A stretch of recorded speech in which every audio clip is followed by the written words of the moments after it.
చర్చించినట్టుగానే ఒకప్పుడు మహాత్మా గాంధీ కానీ జయప్రకాష్ నారాయణ వంటి ప్రముఖులు నాయకులు ఆర్ఎస్ఎస్ను ప్రశంసించడం జరిగింది సార్. అండ్ ప్రణబ్ ముఖర్జీ కూడా మనం ఇంతకుముందు కూడా చర్చించామండి.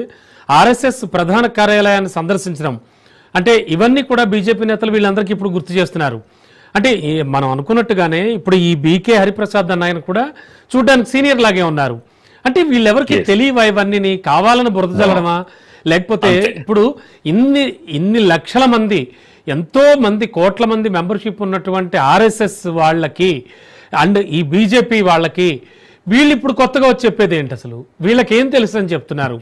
ఎందుకని ఈ మాటలు మాట్లాడడం? అంటే ఒకసారి మోడీ గారు అక్కడి నుంచి మాట్లాడంగానే ప్రజల్లో మళ్ళీ ఎక్కడ ఇది మైండ్ లో నిలబడిపోతుందో వెంటనే డిస్టర్బ్ చేయాలి అంతే. ఆ ఒక్క ఉద్దేశంతోనే వీళ్ళు ఉద్దేశపూర్వకంగా పని కట్టుకొని కొన్ని ఈ వర్డ్స్ తాలిబాన్లు ఇలాంటివన్నీ కాయిన్ చేసి అలా వదులుతూ ఉంటారు. కొద్దిగా మైండ్ న్యూట్రల్ గా ఉండే వాళ్ళను డిస్టర్బ్ చేయడానికి, న్యూట్రల్ గా ఉండే వాళ్ళు వెంటనే అట్రాక్ట్ కాకుండా ఉండడానికి పొలిటికల్ గా ఏదో అడ్డుకోవాలని చూస్తారు. కానీ రాజకీయాలతో సంబంధం లేదు ఆర్ఎస్ఎస్ కు. రిపీటెడ్ గా చెప్తుంది ఆర్ఎస్ఎస్ ప్రేరణ పొంది రాజకీయాల్లో పనిచేసే వాళ్ళు ఎక్కువ మంది బీజేపీలో ఉన్నారు. అంతేగాని బీజేపీ పొలిటికల్ ఆర్గనైజేషన్, ఆర్ఎస్ఎస్ అనేది సామాజిక సంస్థ. ఇది కశ్మీర్ నుంచి కన్యాకుమారి. శ్యామ్ ప్రసాద్ ముఖర్జీ మొదటిసారి కశ్మీర్ వెళ్ళి కశ్మీర్ లో 2 రాజ్యాంగాలు, 2 నినాదాలు, 2 పతాకాలు ఇవి నడవవు, దో నిషాన్ ఇది అని చెప్పేసి వద్దని చెప్పేసి ఆయన ఎప్పుడైతే అక్కడికి వెళ్ళారో అక్కడ హత్యకు గురయ్యాడు ఆయన. అప్పటి నుంచి బలిదానాలు మొదలయ్యాయి ఆర్ఎస్ఎస్ యొక్క స్వయం సేవకులు. ఆయన ఒక్కడే పండిత్ దీన్ దయాల్జీ రైల్లో చంపేసి అలా పడేశారు. నెహ్రూ పీరియడ్ లో ఇవన్నీ జరిగాయి. ఎన్ని అకృత్యాలు జరిగాయి, ఎంతమంది బలిదానాలు చేశారు. ఇది కేరళలో కొన్ని వందల మంది ఊచకోత కోసి పంపా నదిలో వేశారు కార్యకర్తలను. కల్కట్టాలో, బెంగాల్లో ఎంతమంది కమ్యూనిస్టులు పరిపాలన ఉన్నప్పుడు చాలా మందిని చెప్పారు. ఈవెన్ మమతా ఇప్పుడు కూడా నడుపుతుంది. ఇక్కడ నక్సలైట్లు ఇప్పటికీ చంపేస్తున్నారు ఆర్ఎస్ఎస్ కార్యకర్తలను. సుమారుగా 60-70 మంది ఈ తెలంగాణ, ఆంధ్రప్రదేశ్ లో చనిపోయారు. ఊచకోత కోసారండి ఎంతమంది కార్యకర్తలను, గొప్ప కార్యకర్తలను. గోల్డ్ మెడలిస్ట్ కృష్ణవర్ధన్ రెడ్డి, నేను చెప్పాలంటే పేర్లు అన్ని ఎన్నో చెప్పగలను. అంటే ఇలాంటి పేర్లు చెప్తూ అందరూ ఈవెన్ నార్త్ ఈస్ట్ కు వెళ్లి ప్రచారకులుగా వెళ్లి అక్కడ హత్య గావించబడ్డ వాళ్ళు ఎంతో మంది ఉన్నారు. కొన్ని వందల పేర్లు ఉన్నాయి ఇలాంటివి చెప్పాలంటే. కనుక కేవలము సేవ ఇది పనిచేస్తారు వస్తారు అని కాదు, ప్రాణ త్యాగం చేస్తున్నారు ఆర్ఎస్ఎస్ వాళ్ళు ఈ దేశం కోసం. బలిదానాల చరిత్ర ఉంది, చాలా పెద్ద చరిత్ర ఆర్ఎస్ఎస్ తో. అవునండి, అందుకే సార్, అందుకే బీజేపీ నేత షహజాద్ పూనావాలా కూడా చేసిన వ్యాఖ్యలు మీరు చూసుంటారు. తాలిబాన్ మనస్తత్వం కాంగ్రెస్ లో కానీ ప్రవేశించిందా, అందుకే వాళ్ళు ఈ మాటని మాకు తిప్పంటున్నారా అని కూడా అన్నారు ఆయన. అంటే ఓవరాల్ గా అంటే ఇటువంటి వ్యాఖ్యలు చేయడం వల్ల ఏమిటి వాళ్ళు మూట కట్టుకునేది? కాంగ్రెస్ ఏం ఆశించి చేసింది అనుకోవచ్చు ఫైనల్ గా? కాంగ్రెస్ ఎప్పుడో తప్పుదారి పట్టిందండి. ముఖ్యంగా అంటే ఇందిరాగాంధీ గారు సరే, వారు ఉన్నంత వరకు వాళ్ళు సరే డైనెస్టీ రూల్ ఇదంతా మనము అంటుంటాము, మాట్లాడుతుంటాము. నెహ్రూ, ఇందిరాగాంధీ వీళ్ళంతా పర్వాలేదు, రాజీవ్ గాంధీ వరకు కూడా పర్వాలేదు, వాళ్ళు నేషనలిస్ట్ గానే ఉన్నారు. ఏది ఉన్నప్పటికీ కూడా అవినీతి, అక్రమాల ఆరోపణలు ఎన్ని ఉన్నా ఇందిరాగాంధీ సమయంలో ఇదంతా కూడా బోఫోర్స్ లాంటివి రాజీవ్ గాంధీకి ఉన్నప్పటికీ కూడా వాళ్ళు దేశ వ్యతిరేకమైనటువంటి, దేశ ద్రోహం సంబంధించినటువంటి ఆలోచన ఎన్నడూ చేయలేదు. డీప్ స్టేట్ అమెరికా లాంటి కుట్రలు కుతంత్రాలు చేస్తున్న వాటితో చేయి కలపలేదు ఎప్పుడు కూడా. కానీ రాహుల్ గాంధీ వాళ్ళ చేతిలోకి వెళ్ళిపోయాడు కంప్లీట్ గా. లెఫ్ట్ వింగ్ ఎక్స్ట్రీమిస్టులు ఎవరైతే ఉన్నారో వాళ్ళ చేతికి వెళ్ళిపోయారు. అందుకే అఫ్జర్ గురు లాంటి వాళ్ళను ప్రేజ్ చేస్తూ ఉంటారు వీళ్ళు. చాలా మంది ఇప్పుడు వీళ్ళు ఏమన్నారు, ఏదో తాలిబాన్లు అన్నారు కదా, లష్కరే తోయిబా లాంటి వీళ్ళు కార్యకర్తలను వీటిని వాళ్ళ వెనకేసుకొచ్చిన సందర్భాలు ఎన్నో ఉన్నాయి. సిమి గాని, యాకూబ్ మెమాన్ గాని, అఫ్జల్ గురును గాని వీళ్ళందరినీ ప్రస్తుతించినటువంటి, పొగడ్తలతో ముంచినటువంటి సందర్భాలు ఎన్నో ఉన్నాయి.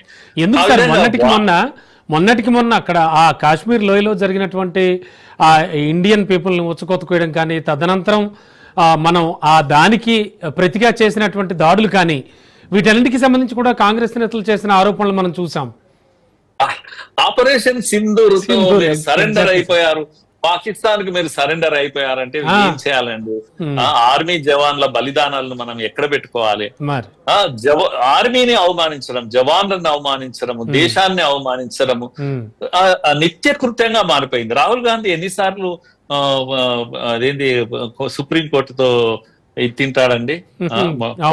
మొట్టికాయలు వేయించుకుంటాడు, అలా వెళ్తాడు, మొట్టికాయలు వేయించుకుంటాడు, మళ్ళీ బయటకు వస్తాడు, మళ్ళీ అదే నోటితో వాడు దొంగ వీడి దొంగ అని అంటూ ఉంటాడు, మళ్ళీ ఒకసారి సుప్రీం కోర్టుకి వెళ్తాడు, మొట్టికాయలు వేయించుకుంటాడు. మనుషులకు ఇది ఉండదా అండి? షేమ్ అనేటువంటి ఫీలింగ్ ఉండదా? ఇద్దరు తల్లి కొడుకులు ఇప్పుడు కూడా బెయిల్ పైనే ఉన్నారు కదా వీళ్ళిద్దరు కూడా.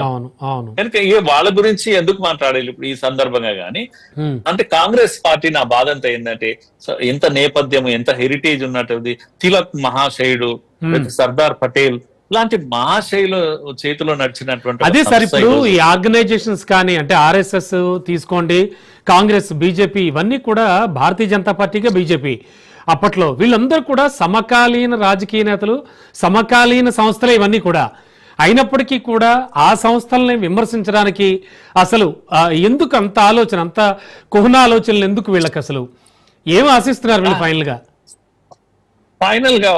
ఒకటి ఏంటంటే అలా అయితేనే ఒక బ్యాంక్, ఓటు బ్యాంక్, ముస్లిం ఓటు బ్యాంక్ మాతో ఉంటుంది అనేది ఒక్కటే వాళ్ళ కోరిక. కనుక నేనేమంటున్నాను అంటే అది తప్పుడు చర్య. ముస్లింలు మీరు ప్రాపర్ గా ట్రీట్ చేస్తే వాళ్ళు దేశభక్తులు అవుతారండి. ఎందుకు వాళ్ళని అలా అనుకోవాలి? వాళ్ళకి ప్రాపర్ గా మీరు గైడ్ చేస్తే, మీరు మిస్గైడ్ చేయొద్దు. వాళ్ళ దేశ చరిత్రను, మన దేశ చరిత్ర, వాళ్ళు కూడా మన నుంచే కదా, మతం మారినా కూడా మన వాళ్ళే కదా, ఈ మట్టిలో పుట్టినట్టు, మన దేశంలో మనతో పాటు ఉంటున్న వాళ్ళు కాబట్టి మన వాళ్ళే. అంతే, ఈ మట్టిలో పుట్టినటువంటి వాళ్ళు కదా. మతం మారితే ఏమవుతుంది? దైవం మారుతుంది. 30 దేవుళ్ళు, ఇంకొక దేవుడు అల్లా. ఇంకా సమస్య అది కాదు. వీళ్ళు ఎంతసేపు అదిగో బంగ్లాదేశ్ చొరబాటుదారులు, రోహింగ్యాలు, వాళ్ళు వీళ్ళు ఎంతమంది వస్తే వాళ్ళని కాపాడుకుందాం, వాళ్ళే మా vote bank. Hindu vote bank లేకపోయినా పర్వాలేదు, సనాతనాన్ని తిట్టిపోయాలి, దోమలు, ఈగలు, పురుగులతో పోల్చాలి సనాతనాన్ని. ఎంత బరి తెగించి చేస్తున్నారు. ఇది హిందూ దేశం, ఎంత కాలం హిందువుల దేశం ఇది. ఏదైనా కూడా మీరు 40 ఏళ్ల నుంచి కూడా ఆర్ఎస్ఎస్ కార్యకర్తగా అన్నారు. అండ్ ఇన్ఫాక్ట్ మీ గురించి పూర్తిగా తెలియదు నాకు, బట్ ఎనివే చాలా హ్యాపీగా ఉంది. మీరు చాలా ప్రాక్టికల్గా చాలా చక్కగా విశ్లేషణ అందించారు సార్. ఏదైనా కూడా మీరు చెప్పినటువంటి ఒక పాయింట్ మాత్రం చాలా చాలా కీలకమైన పాయింట్ చెప్పారు. ఆర్ఎస్ఎస్ స్పందించలేదు చూసారా రమణ గారు అన్నారు స్టార్ట్ చేసిన వెంటనే. ఎగ్జాక్ట్లీ సార్, ఏనుగు తన దారి తాను వెళ్ళిపోతూ ఉంటుంది, కుక్కలు ఎన్నైనా మొరుగుతాయి. Yes sir, thank you sir. మరోసారి మళ్ళీ డిస్కషన్లో కలుద్దాం. థ్యాంక్ యూ సో మచ్ అండి. సో ఇది ఇవాళ ప్రత్యేక